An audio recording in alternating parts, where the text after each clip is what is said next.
Okay, so Docker is nothing but an open source platform which helps you to develop, ship, and run applications.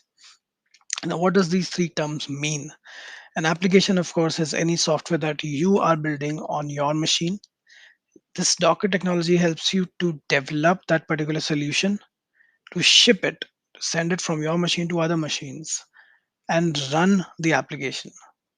Running the application and having the application are two different aspects of the software world.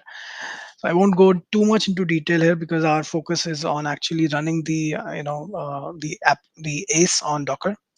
So if you look at the architecture of the Docker, it's fairly simple if you don't get into the extreme details. Let me pick that up. Yeah.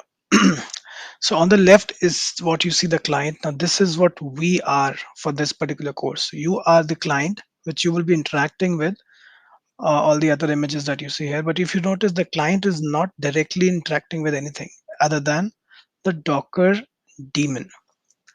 Now, client, as we are, we would be installing the Docker on our machines, or we'll also look at another way, which is play with Docker, and using command line.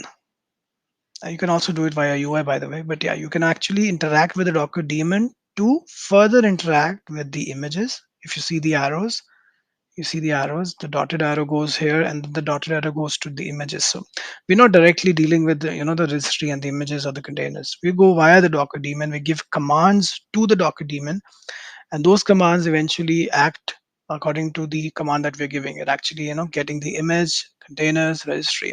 Now what these are, we'll cover that in the next section. For now, just understand you're the client and you're putting some commands in order to get some things done on the Docker host. That is all for this particular section. Let's jump into the next one where we actually install the Docker on our machines and also look at play with Docker utility. Thank you.